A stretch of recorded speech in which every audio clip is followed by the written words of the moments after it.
નમસ્કાર વિદ્યાર્થી મિત્રો, કેમ છો? મજામાં?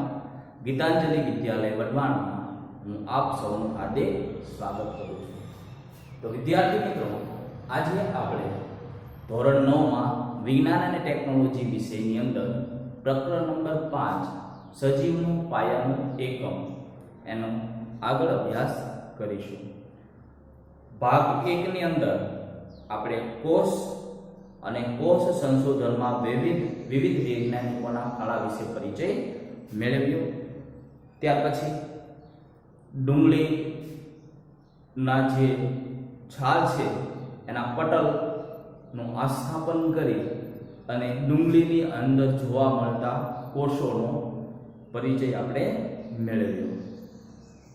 તો જ્યારે આપણે ડુંગળીનું અવલોકન કરીએ છીએ ત્યારે એની અંદર આપણને નાના નાના ખાના જેવી સંરચના જોવા મળે છે. આપણે જોયું કે જ્યારે આપણે ડુંગળીના કોષોનું જ્યારે નિરીક્ષણ કર્યું એવા સમયે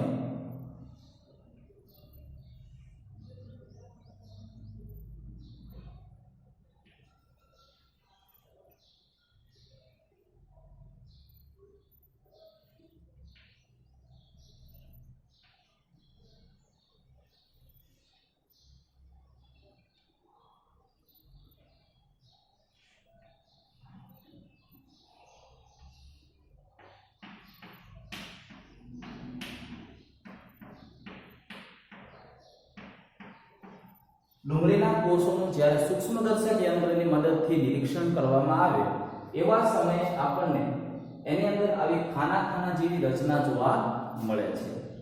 તો આ જે ખાના જેવી રચના છે એ કોષ છે અને આ કોષ છે એ સજીવનો ક્રિયાત્મક અને રચનાત્મક એકમ છે. તો ડુંગળીનું તમે કોઈ પણ સાઈઝનું કંદ લો કે નાની સાઈઝનું કંદ લો, મધ્યમ સાઈઝની કંદ લો કે મોટી સાઈઝનું કંદ લો, તો એની અંદર તમને આ જે કોષો છે એ એક સરખા જ જોવા મળે છે. એની કોષ સંરચના છે એ એક સમાન જ હોય છે. ડુંગળીના સાઈઝ સાથે એને કોઈ જ સંબંધ હોતો નથી. હવે આ જે કોષ છે તો આ જે કોષ છે એ વનસ્પતિ કોષ છે, કારણ કે ડુંગળી છે એક વનસ્પતિ છે. તો વનસ્પતિ કોષની અંદર 4 ભાગો આપણને જોવા મળે, જેમ કે કોષ દિવાલ, કોષ રસ પટલ, કોષ રસ અને કોષ કેન્દ્ર. જો વનસ્પતિ કોષ હોય તો એની અંદર આપણને 4 ભાગો આ રીતે જોવા મળે છે. જે સૌથી ઉપરનું જે આવરણ હોય બરડ અને મજબૂત આવરણ તે છે કોષ દિવાલ.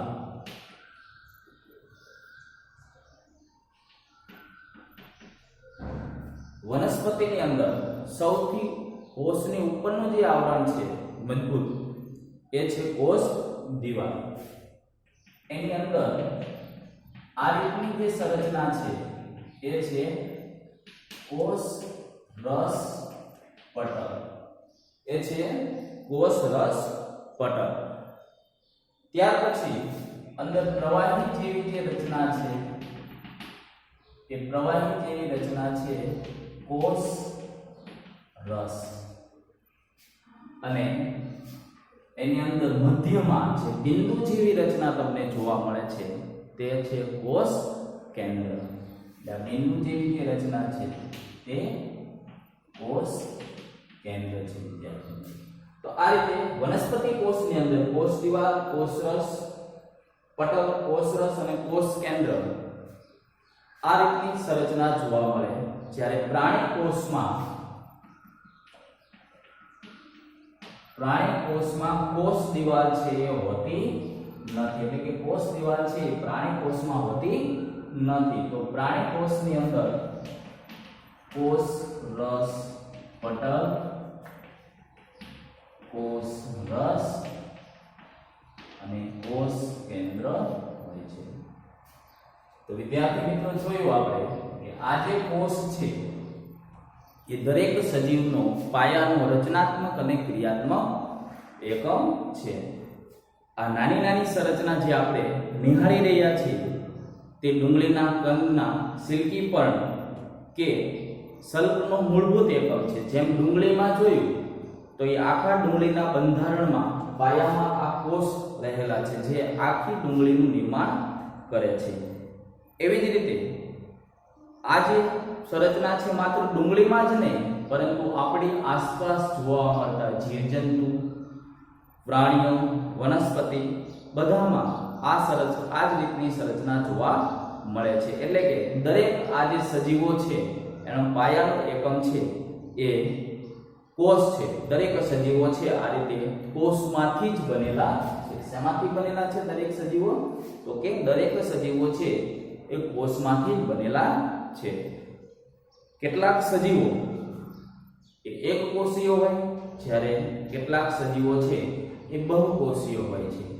સામાન્ય રીતે આધુનિક યુગમાં ઇલેક્ટ્રોનિક માઇક્રોસ્કોપ અને સૂક્ષ્મદર્શક યંત્ર જેવા યંત્રોની મદદથી એક કોષી સજીવોનો અભ્યાસ કરવો સરળ બન્યો છે. જેમ કે કેટલાક સજીવો એવા હોય જે એક કોષી હોય અને બંધારણ છે આખું જીવન એક કોષ પર નિર્ભર હોય. જેમ કે એક કોષી સજીવો જેમ કે અમીબા, પેરામીશિયમ, ત્યાર પછી ત્રીજું છે ક્લેમિડોમોનાસ.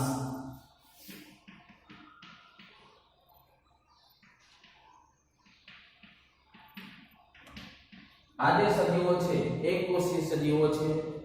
અમીબા છે એનો આકાર અનિશ્ચિત હોય છે જ્યારે પેરામીશિયમનો આકાર ચંપલના તળિયા જેવો હોય છે. તો આ બધા સજીવો છે એ એક કોષીય સજીવો છે અને એક કોષ દ્વારા જ એમની કાર્યપ્રણાલી ચાલતી હોય એટલે એક કોષી સજીવ તરીકે ઓળખવામાં આવે છે. તો બીજી બાજુ ઘણા બહુકોષીય સજીવો જેના શરીરની અંદર જે કાર્યો છે એ એના અંગો વચ્ચે વહેંચાયેલા હોય છે અને એ વિભિન્ન અંગો છે કાર્ય કરે છે અને એની અંગો છે કાર્ય કરે છે અને એની શરીર રચના છે એ કાર્યશીલ રહે છે. આપણે બહુકોષીય સજીવો જેવા કે વનસ્પતિ, પ્રાણીઓ આ બધા બહુકોષીય સજીવો છે. તો બહુકોષીય સજીવો હોય એમાં જો એક કોષીય સજીવ હોય તો એક કોષમાં જ એમની રચના એમનું એક કોષની અંદર જ એમનું કાર્ય બધું થતું હોય. તો આ કોષ જે છે એને કાર્યશીલ બનાવે છે કોષીય અંગિકાઓ જેનો આપણે આગળ અભ્યાસ કરીશું. જેમાં રિબોઝોમ્સ, લાઇસોઝોમ્સ, ગોલ્ગી કાય, અંતઃકોષરસ જાળ આવી એની અંગિકાઓ વિશે આપણે વિસ્તૃતથી પરિચય મેળવવાનો છે.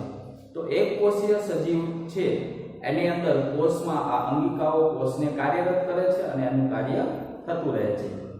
જ્યારે બહુકોષીય સજીવોની અંદર આ જે કોષો છે એમાંથી પેશીઓની રચના થાય છે. પેશીઓમાંથી અંગોની અને આ અંગો છે એ જુદા જુદા કાર્યો કરે છે, જુદા જુદા ભાગો રચે છે અને આખા શરીર દેહ એ વનસ્પતિ દેહ કે પ્રાણી દેહની રચના થાય છે અને એ કાર્યશીલ રહે છે.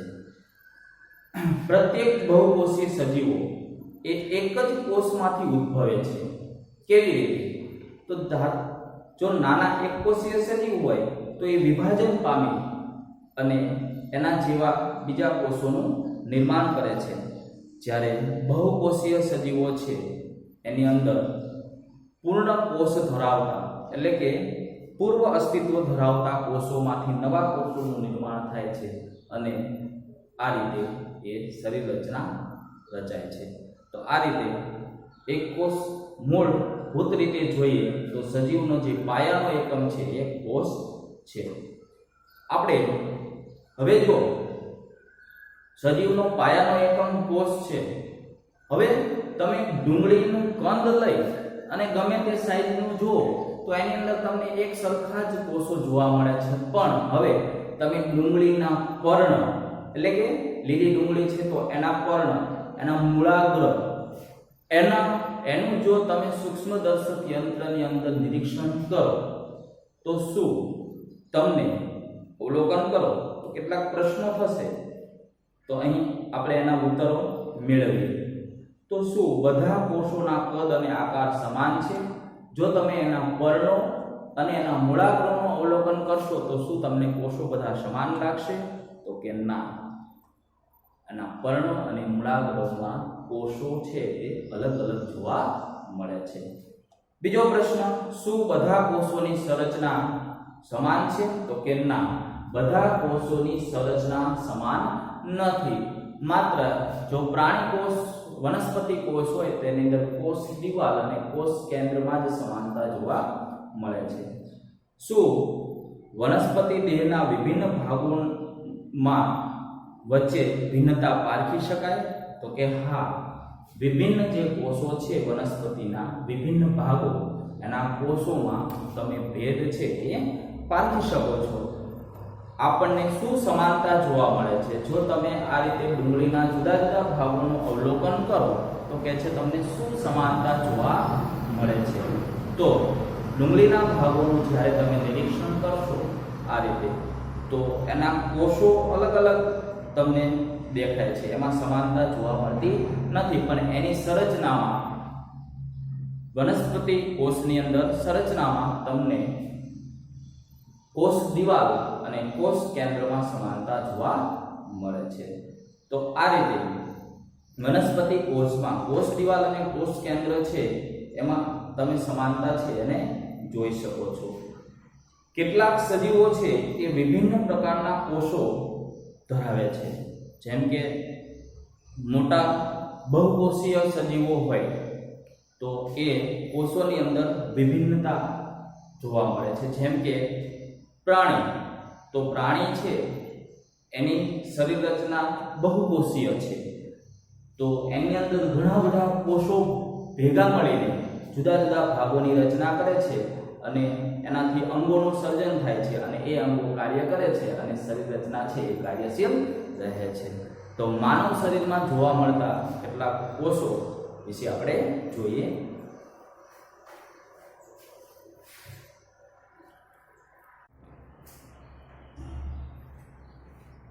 વિદ્યાર્થી મિત્રો, અહીં માનવ શરીરમાં જોવા મળતા કેટલાક કોષોની આકૃતિઓ આપેલી છે. એ જે કોષો છે એ માનવ શરીરના વિવિધ ભાગોમાં જોવા મળે છે. તો માનવ શરીરના આ વિવિધ ભાગોમાં જોવા મળતા કોષો વિશે આપણે પરિચય મેળવીએ. તો પહેલા સરળ સ્નાયુ કોષ. આ સરળ સ્નાયુ કોષની આકૃતિ છે વિદ્યાર્થી મિત્રો, જે આપણે હલનચલન કરીએ છીએ, હાથ હલાવીએ છીએ, પગ હલાવીએ છીએ, તો જે હલનચલનની પ્રવૃત્તિ જે થાય છે એ સ્નાયુઓની અંદર આ સરળ સ્નાયુ કોષ આવેલા હોય છે, જેથી આપણે સહેલાઈથી હલનચલન છે એ કરી શકીએ છીએ. ત્યાર પછી છે અસ્થિ કોષ. અસ્થિ એટલે હાડકાં. તો આપણા હાડકાની અંદર આવા જુદા જુદા પ્રકારના અસ્થિ કોષો આવેલા હોય છે અને જેનાથી આપણા શરીરના હાડકાનું નિર્માણ થાય છે અને જે આપણા શરીરને આધાર આપતું હાડપિંજરની રચના કરે છે. તો અસ્થિ કોષો હાડકાની અંદર આવેલા હોય છે. ત્યાર પછી છે રુધિર કોષ. રુધિર કોષ છે એ આપણા લોહીમાં આવેલા હોય છે અને રુધિર કોષ છે એ શરીરની અંદર સૌથી નાના કોષો છે જે આપણા લોહીમાં હોય છે, જેમાં જે આપણા લોહીની અંદર આપણને શરીરની અંદર રક્ષણ આપતા એની અંદર શ્વેત કણો, ત્રાક કણો ના સ્વરૂપે આ રુધિર કોષો છે એ આવેલા હોય છે. એટલે લોહીની અંદર આવેલા કોષો અને સૌથી નાના કોષો. ત્યાર પછી સૌથી શરીરનો મોટો કોષ. શરીરનો સૌથી મોટો કોષ છે તો એ છે ચેતાકોષ, જે આપણા ચેતાતંત્રને ચલાવે છે. જેમ કે વિદ્યાર્થી મિત્રો, આપણે ગરમ ચાની તપેલી પર હાથ અડે અને તરત જ આપણે એને દૂર લઈ લઈએ છીએ, તો એ જે સંદેશો આપવાનું કાર્ય કરે છે એ છે ચેતાકોષોનું કાર્ય છે. આ ચેતાકોષો છે એનો આકાર હંમેશા નિશ્ચિત હોય છે.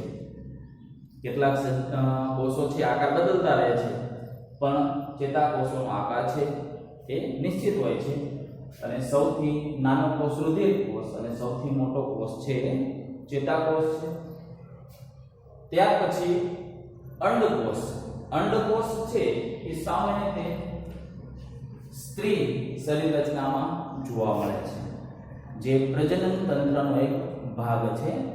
અંડકોષ અંડકોષ જે અંડપિંડમાંથી નિર્માણ પામે છે.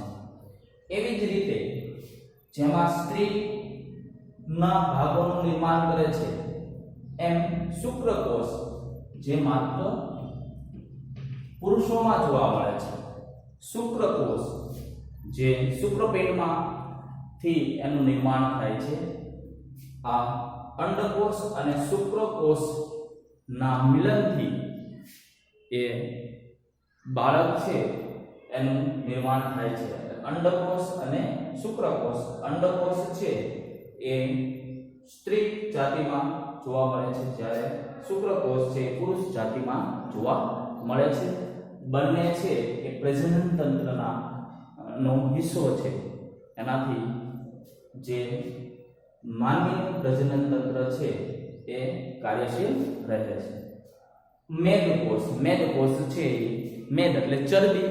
તો ચરબીની અંદર, ચરબી એટલે ખ્યાલ જ છે તમને, તો ચરબી છે એની અંદર મેદકોષ જોવા મળે છે. તો આ રીતે આ જે માનવ શરીરના વિવિધ કોષો છે જે માનવ શરીરની અંદર આવેલા હોય છે અને માનવ શરીરને કાર્યશીલ રાખે છે.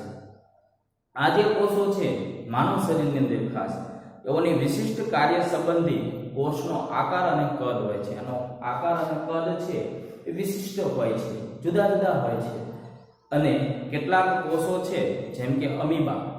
અમીબા એ એક કોષી સજીવ છે. તો અમીબાનો કોષ છે એનો આકાર નક્કી હોતો નથી, આકાર બદલતા રહે છે. જ્યારે ચેતાકોષો જેવા કેટલાક કોષોનો આકાર નિશ્ચિત હોય છે. એક કોષી સજીવ પેરામીશિયમનો આકાર પણ નિશ્ચિત હોય છે, ચંપલના તળિયા જેવો. આમ કેટલાક કોષો છે એ નિશ્ચિત આકારના હોય છે, જ્યારે કેટલાક કોષો છે એનો આકાર નિશ્ચિત હોતો નથી.